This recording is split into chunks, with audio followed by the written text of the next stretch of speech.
Loue l'Éternel, les parfums des fleurs embaument le cœur de notre Dieu. Tout ce qui respire loue l'Éternel, les oiseaux du ciel chantent à l'Éternel un chant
d'amour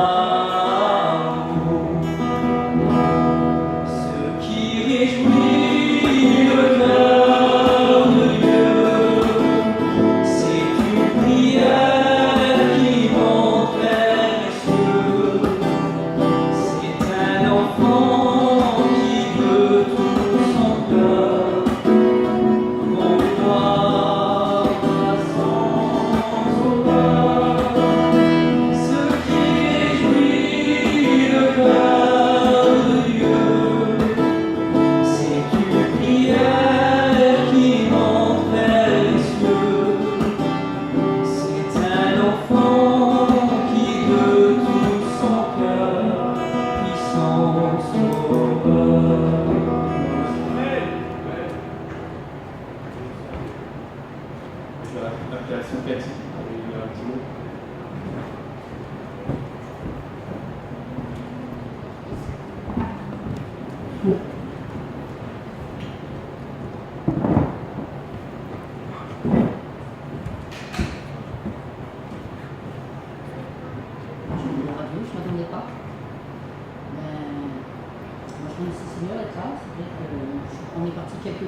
On est parti sur Carcassonne, donc on a été un peu pour sa famille.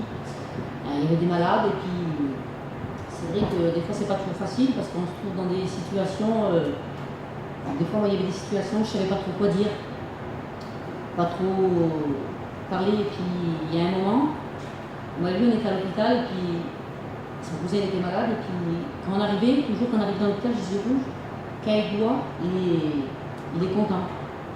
Et ça a passé un moment que les gadgets avaient mis de la morphine, tout ça, qui normalement il aurait dû dormir et c'est vrai qu'il n'a pas dormi. Quand il l'a vu à lui, quand il m'a vu rentrer dans la chambre, il m'a dit il n'est pas là rouge. J'ai dit attends, je vais l'appeler. Et moi je disais toujours Seigneur, fais leur montrer qu'on est des chrétiens. Parce que c'est des gens que c'est très compliqué pour leur parler de l'évangile, ils sont contre, vraiment contre. Et puis vous savez, dans des situations comme ça, les parents c'est compliqué. Hein. Moi pour parler à ces gens c'était très compliqué.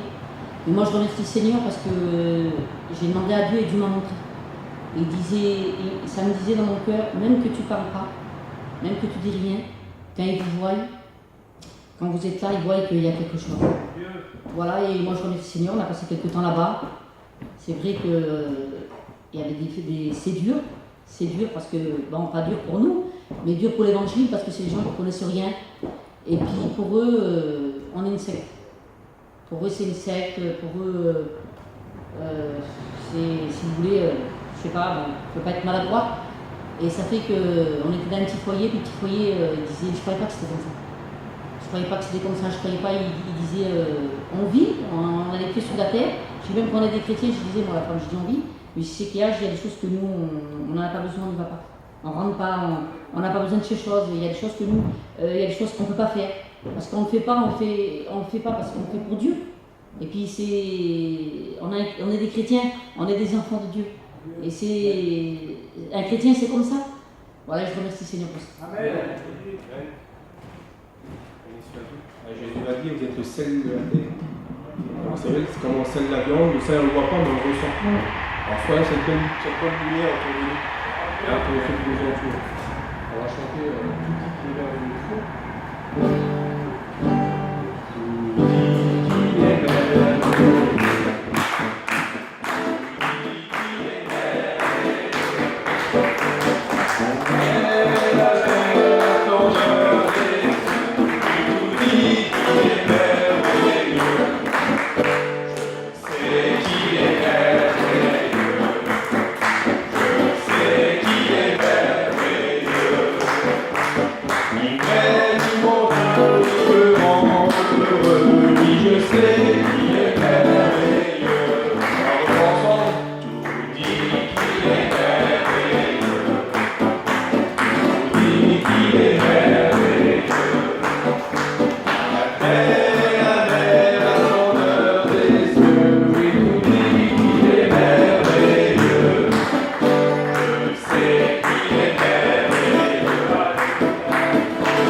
Tout dit qu'il est merveilleux.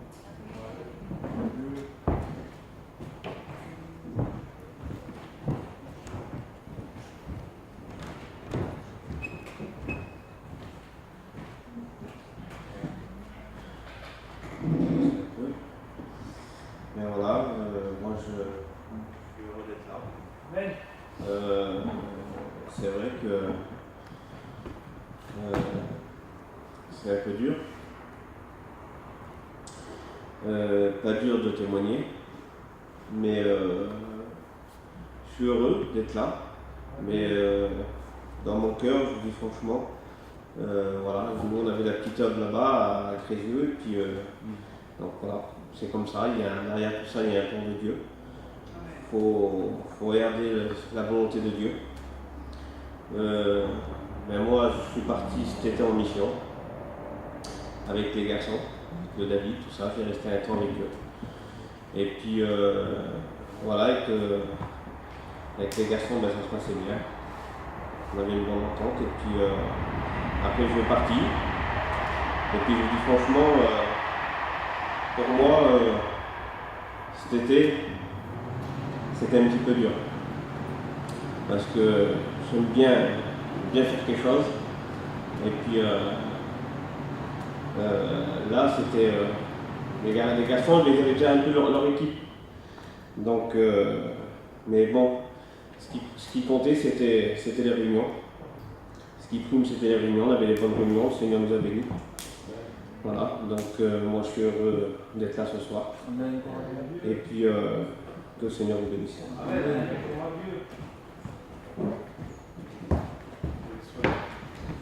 Alors je crois que oui, nous sommes.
Voilà, merci Seigneur. Moi,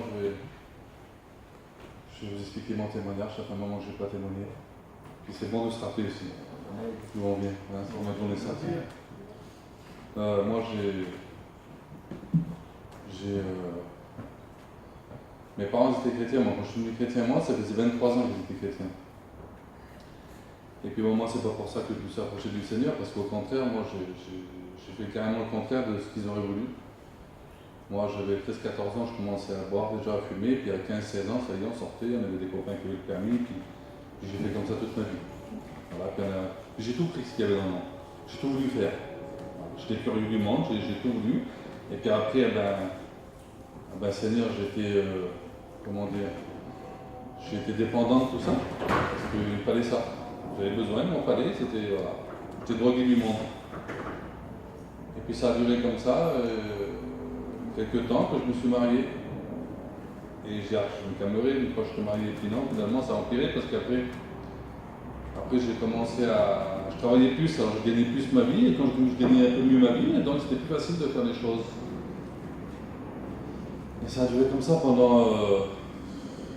12 ans de temps. Mais 12 ans de temps de mariage, là, ça a été la galère. Parce que vraiment c'était l'angoisse, hein. C'était que des dépressions, que des cris, que des disputes, que des divorces. Chez moi, c'était vraiment l'angoisse. Les petits pleuraient, tout le monde pleurait, elle a pleuré. Moi, de mon côté, c'était même pas la peine. Les beaux-parents, mes parents, c'était vraiment, on avait vraiment un foyer que l'ennemi avait tout pris en fait. On n'avait rien. J'avais même pas une Bible, pour vous dire n'importe quelle Bible chez lui, moi j'avais pas de ça. J'en avais pas, ma petite elle s'est opérée de la tête, j'ai même pas des yeux élevés dans le ciel. Je vous dis vraiment, j'étais loin. J'étais loin de tout ça. Et puis ça a duré comme ça pendant 2 ans. 2 ans d'angoisse, 2 ans de dépression. Moi, en 2010, j'ai tombé malade, j'ai fait des crises d'épilepsie. Comme ça, c'est venu sur moi. Alors ça arrangeait pas les choses. Avec les cachets que je prenais, je tombais malade des nerfs encore plus. Je faisais des dépressions chez moi. Et puis les cachets, là, je supportais plus. Enfin, ça a duré comme ça. Vraiment, j'avais pas une vie pas terrible, vraiment pas terrible. Et puis un jour, dans mon travail, je me suis fait prendre. Je gagnais ma vie dans le vol, hein, j'étais un forever. Et puis j'ai fait une garde à vue, et puis la garde à vue, le monsieur m'expliquait, il dit, oh, t'es primaire, tu t'as jamais fait lever, tu vas sûrement mettre le bracelet, tout ça. Puis ce monsieur-là, il m'a bien parlé, quoi. Je suis resté en garde à vue derrière, quand j'avais fumé une cigarette, j'ai fumé 2-3 cigarettes avec lui, je restais au moins une demi-heure derrière lui, il me parlait bien ce gars-là, je sais pas, il m'avait à cœur. Il me disait, faut pas faire ça, c'est pas bien, tout ça, réfléchis ta vie, tout ça, mais je vous avais dit, ça m'a travaillé quand même. C'est bizarre, pourtant nous les gendarmes, j'avais un mauvais point de vue, et finalement ce monsieur-là était très gentil. Mais bon, c'est pas pour ça, je vous dis, c'est pas ça qui m'a... Mais bon, il était bon ce gars-là. Et puis quand je suis venu vers moi, 2-3 mois après, j'ai passé au tribunal, donc j'ai mis le bracelet. Et moi, quand je vous dis, mes parents, ça faisait 22 ans que j'étais chrétien, moi j'ai resté presque 20 ans sans mettre le pied dans une réunion. Vraiment, j'étais loin. Hein. Et puis, quand j'ai mis le bracelet, au bout de 3 mois de bracelet, au bout d'un mois de bracelet, mon beau-frère, avec les serviteurs, il m'a dit, Rudy, si tu veux, on fait une réunion par semaine, un jeudi devant chez toi. Et je vous vérité, j'en voulais pas. J'en voulais pas, c'était trop vilain chez moi. Ensuite, la journée, puis le soir et la réunion, ça allait pas. Et puis bon, par rapport à ces garçons-là, mon beau-frère, tout ça, j'ai dit, vas-y, faites une réunion. De toute façon, ça ne sera pas pour moi, ça sera sûrement pour les autres à côté. Il y avait mes beaux-parents, mes cousins, mes cousines. Et au bout de première réunion, et je vous dis la vérité, à la réunion, je rigolais dans moi. Je dis vraiment, ça sert à rien. Vraiment, qu'est-ce que tu veux qu'il se passe? On est trop vilain, je suis trop vilain, il faut qu'il se passe quelque chose. Mais tout en sachant que le Seigneur peut faire quelque chose, parce que mes parents, j'ai toujours écouté, moi, que le Seigneur est bénissé, qu'il guérissait, qu'il y ait des vies changées, des transformations. Et au bout d'une réunion ou deux, ma soeur, entre-temps, j'avais le bracelet, donc je ne pouvais pas trop sortir, et quand je sortais sur la place, ils étaient arrivés dans le parc de Miribel, là-bas, elle m'a donné un disque. Et j'en avais pas. Et le disque, je l'ai mis dans le coin de l'auto, là. Et au bout, ça faisait 10 jours, donc ça faisait 2-3 réunions. Je me suis retrouvé devant chez moi, j'attendais un garçon qui m'amène des affaires, il était le soir, c'est 11h du soir. C'était le 21 août 2013. Et puis j'ai mis le garçon, je dis, va me chercher des affaires, il me fait des affaires pour passer la nuit, parce que je ne dormais pas de la nuit. Il est parti. Et j'ai pris le disque, là, en attendant, je me suis assis dans ma voiture à moi et je l'ai mis. Et sur le disque, là, le garçon il témoignait. Il témoignait que le Seigneur il avait changé sa vie, qu'il était dans le monde, que... En fait, il dévoilait ma vie, le garçon. On avait la même vie, moi, le garçon, qui témoignait. Et bien, je dis, Seigneur, mais il se passait quelque chose dans ces jours-là. Je commençais à ressentir certaines choses. Le Seigneur, il bénissait mon cœur. Je ne savais pas ce que c'était, je n'avais jamais ressenti. Et puis le Seigneur, je dis, Seigneur, j'en veux plus. C'est maintenant parce que j'en veux plus. J'avais un poids sur les épaules, j'avais un immeuble sur les épaules. Et puis, le garçon est venu là. Il s'est garé à côté de moi, je me suis assis dans sa voiture. Ça n'a pas duré 3 secondes. J'ai levé les yeux dans le ciel. C'était en plein été. Je voyais toutes les étoiles. Le Seigneur m'a fait comprendre. Je l'ai vu avec mon cœur. J'ai vu la grandeur de Dieu à ce moment-là. Et là, j'ai crié à Dieu dans mon cœur. La présence de Dieu m'a tombé dessus. J'ai été béni, pas normal dans le tour. Si ça passait une chose terrible. Ça passait une chose terrible parce que je pleurais comme un enfant, comme un petit bébé. J'avais envie de me cacher. C'était ma pensée, c'était vraiment. J'avais envie de me cacher dans son coussin. Tellement je me sentais bien devant le Seigneur. Et la présence de Dieu a rentré dans moi, rentré dans moi, rentré dans moi. Je sentais mon cœur, j'ai senti mon cœur gonfler. Il était comme ça, j'ai senti qu'il faisait ça. Il prenait plus de place dans moi. Et le garçon ne comprenait pas ce que je faisais à côté. Quoi, je faisais une crise d'épilepsie, quoi. Et il dit, tu devrais peut-être aller te coucher. Et je me suis sauvé de l'auto. J'ai rentré chez moi, elle n'en parlait pas. Moi, elle, en 10 ans de temps, on parlait 2 minutes par jour, c'était pour y parler mal, comme on passe des affaires. Je ne parlais pas aucune conversation avec elle. Elle savait que c'est petit, moi je faisais ma vie de l'autre côté, c'était comme ça. Et puis, coucher. Je me suis mis dans mon lit, j'ai rien dit à elle. Et là, Seigneur, j'étais visité par Tina toute la nuit entière. Toute la nuit, j'avais jamais pris une même. Et là, toute la nuit, je remercie le Seigneur. Je dis, Seigneur, demain, il y a la réunion, demain, je donne mon cœur à Dieu. Demain, je lève ma main, demain, je lève ma main, demain, je lève ma main. Mais toute la nuit, j'ai dit ça. Et donc, demain, c'était la réunion. Donc, je me suis levé le matin de bonne heure, j'ai dit, ça y est, c'était plus moi. Ça y est, passé quelque chose. Je me suis lavé, je n'ai même pas dit encore à elle. J'étais me promener sur la place. J'étais sur la place, j'étais devant mon beau-frère. Et dès que j'ai parlé de ça, la présence de Dieu m'a retombé dessus, puis j'ai pleuré encore comme un enfant. Et après, j'étais devant mon père, je lui ai expliqué, j'ai pleuré aussi comme un enfant. Devant ma mère, j'ai repleuré encore. Ma tante, Zinda, maintenant elle est partie auprès du Seigneur. J'ai rentré dans le camping. Elle était allongée, Zinda pas encore elle est partie. On a prié ensemble, on a dit, Seigneur, il s'est passé quelque chose de terrible, c'était un moment extraordinaire. Et puis bon, j'avais rencontré le Seigneur à ce moment-là. Et ce soir, donc la réunion de ma femme, elle ne savait rien encore de tout ça. Et ce soir, il y a eu la réunion. Et à la fin de la réunion, mon beau-frère, il m'a appelé, il m'a fait rentrer chez moi. Il a appelé les styles, Julie, ça passe ça, comme ça, comme ça, comme ça, comme ça. Elle ne croyait pas, elle ne croyait pas. Moi, venir nous jeter moi, c'était impossible que je change, je ne pouvais pas me changer. Et puis, ça a passé une journée, 2 jours. Moi, je vous dis la vérité, le plus vilain garçon qu'il y avait sur la terre, c'était moi. Toute la journée, je parlais mal, toute la journée, je l'arrangeais, toute la journée, je t'entends crier. Toujours, il n'y avait jamais rien de bien, c'était comme ça, la vie était comme ça. Et là, je m'assieds sur la chaise, sur moi, sur le canapé. Je disais, bien, moi, je restais 1 heure et demie juste dans mes pensées, comme ça, le Seigneur. Et là, elle a cherché à comprendre. Le Seigneur, c'est pas normal, au bout de 3, 4, 5, 6 jours, 8 jours, il se passe quelque chose. Elle a cherché à comprendre, il y avait une petite réunion à 50 mètres de chez moi, j'ai pas pu y aller moi, parce que j'avais passé. Le Seigneur, elle a baptisé le Saint-Esprit à elle. Donc elle est revenue, le Seigneur nous a changé complètement tous les deux. Tous les deux, moi j'en ai plus besoin qu'elle, si tu veux, dans l'état que j'étais, mais elle aussi elle avait besoin qu'on m'était pas chrétienne, Zinda. Le Seigneur nous a bénis. J'ai été guéri sur le champ, instantanément. J'ai fait des petits, ça fait 5 ans, j'en ai pas fait. La cigarette, la drogue, l'alcool, le choripène, tout ça. Il m'a délivré toute l'angoisse, la dépression. C'était grave, c'est-à-dire c'était très très grave la vie qu'on a vécue. Quelques mois après, on s'est baptisé à Toulon tous les deux, en même temps. Au mois de mars, on s'est baptisé. Et puis je remercie le Seigneur pour ça, parce que c'est le Seigneur, on a choisi notre vie. Hein? On a choisi notre vie, et c'est la plus belle vie qu'il peut y avoir.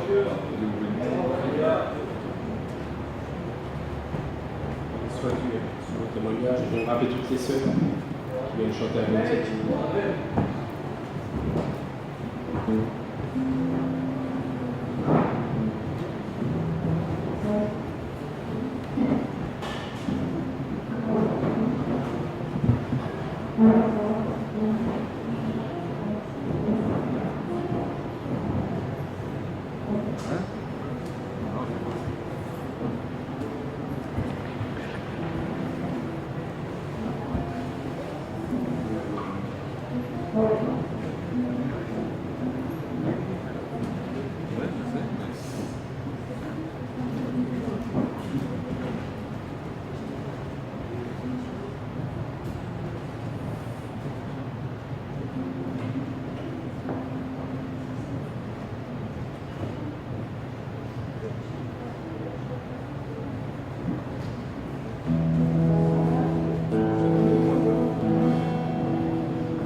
Bon, moi je suis heureux d'être là aussi. Moi je vais vous dire une expérience que j'ai fait dans cet été. J'ai passé par un moment un peu compliqué, des petits soucis. Et le Seigneur me parlait comme ça, dans la parole de Dieu. Il me disait voir que ton oui soit oui, que ton non soit non, ce que tu y ajoutes vient du malin. Et Dieu me faisait comprendre que quand tu ajoutes quelque chose, ça n'existe pas. Tu vois trop loin. C'est oui, il y a un problème, mais ce que tu y ajoutes, ça vient du malin. Vous allez voir que quelque chose qui vient du malin, le malin n'est pas ici. Ça vient de lui. Mais à cause que moi j'y ajoute. Je ne sais pas si c'est compliqué, mais moi j'ai reçu ça comme ça. Le Seigneur me montrait que c'est lui qui mesurait le problème réellement. Que moi, chaque fois que j'y ajoutais, ben c'était pas comme ça. Le Seigneur me montrait que c'était oui ou non. C'était pas et s'il y a ça, et si des fois il y aura. C'était pas comme ça. Voilà. Que Dieu vous bénisse.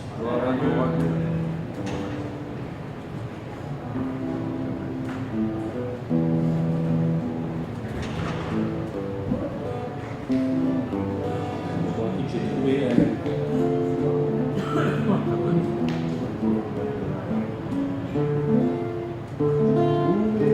ami et il m'a tout donné.